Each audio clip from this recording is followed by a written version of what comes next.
The U.S. justice system is flawed in many ways, especially in our prisons. In fact, America's incarceration rate is higher than any other country as of 2018, with no reduction in crime. While prisons do allow for safer communities by keeping these prisoners off the streets, possible drug and alcohol treatment programs, and retribution for those who are affected by these crimes. However, the prison population continues to increase, the crime rate isn't changing. In fact, defunding rehabilitating programs in the justice system directly correlates with an increase in crime.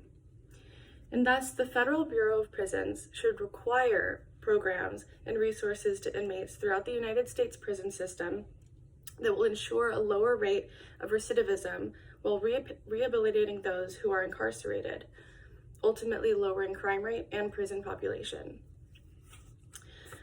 I will explain exactly how the broken prison system fails to recognize how prisoners directly mirror their surroundings, leading to a higher rate of crime and recidivism rate.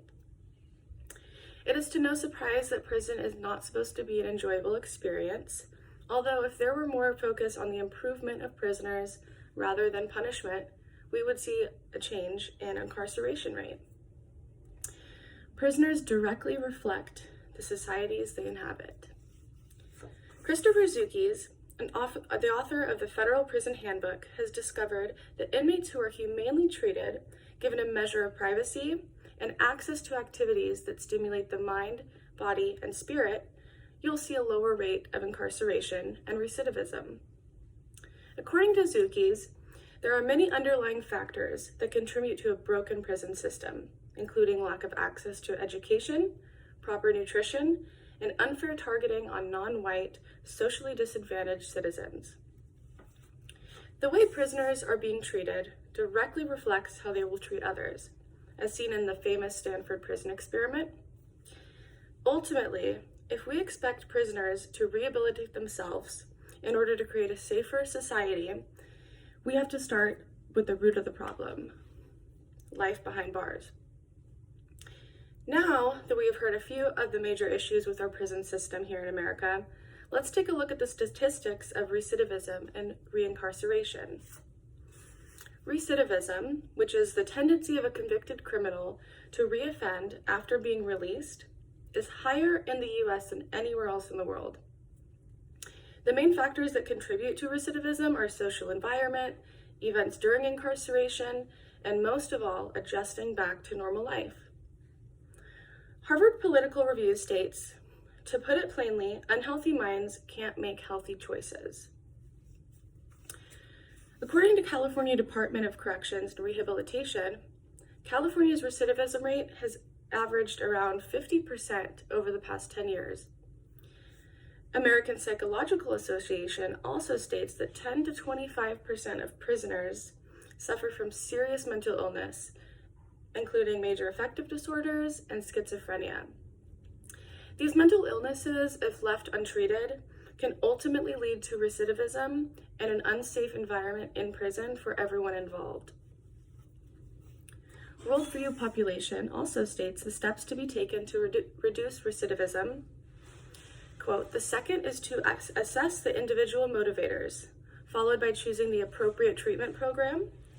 The fourth step is to implement evidence-based programming that emphasizes cognitive behavioral strategies coupled with positive reinforcement to make them realize and feel good about the positive behavior. Having such a high rate of reincarceration, there must be something wrong with the prison system.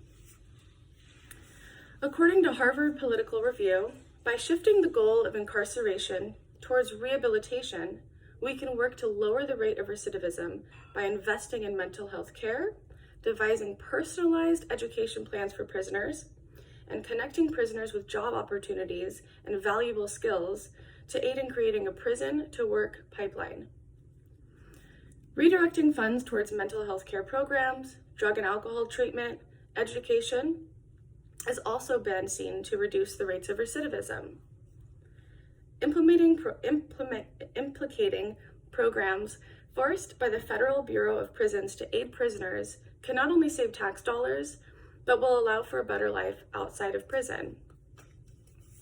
As researchers at Penn State point out, German and Dutch prisons prepare their prisoners after being released by giving them control over their daily lives, make their own meals, and on the other hand, American prisons use dehumanization methods and focus on punishment.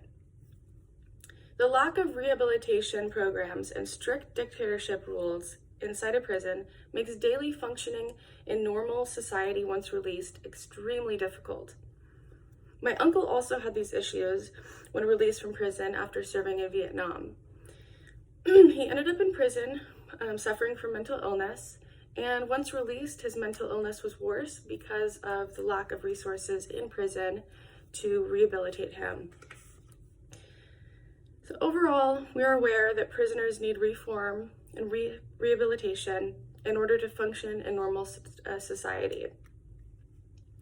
It is clear that the prison system is not focused on rehabilitating its inmates, therefore recidivism rates will not go down. The Federal Bureau of Prisons should require programs and resources to inmates throughout the U.S. prison system that will ensure a lower rate of recidivism and rehabilitation. Both federal and state governments need to work together and solve the incarceration rate in America. First, by funding the Transforming Prisoners Act through the Department of Justice Bureau of Justice Assistance would permit states to apply for funds to support innovative programs that would improve prison conditions, not only for its inmates, but for its employees. Second, we should notice the states that have implemented reformation programs leading to lower recidivism rates. A prison located in Bismarck, North Dakota, has reformed their prison Norwegian style, allowing inmates to volunteer feeding the homeless, training service dogs, poetry slams, and barbecues once a month. Also in Bismarck, North Dakota, a maximum security prison has changed its 23 per hour day segregation unit to a behavioral intervention unit, doing just that, offering behavioral treatment and classes to obtain a GED. The last solution is on the social level. We should be aware of the low-level offenders that are being treated inhumanely, because there are great podcasts available, created by former prisoners that share their experience in just that. There are many alternatives that prisons can take that don't involve the dehumanization and inhumane treatment of inmates that would reduce the rate of recidivism and increase the rate of rehabilitation. Programs put in place that allow inmates to prepare for a successful life outside of prison would not only benefit themselves, but our communities as well. Today, we've looked at how America's prisons focus on punishment rather than rehabilitation of its inmates. So imagine you were bounced around from different foster homes as a child, lacking guidance and resources to create a better life for yourself.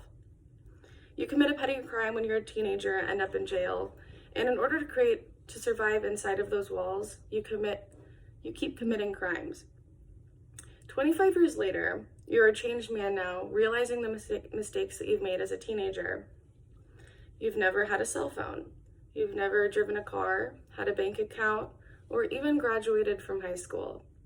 You are now released, 25 years later, with absolutely no clue how to survive on the outside world, because there were no programs or resources for you in prison that would allow for a somewhat comfortable release.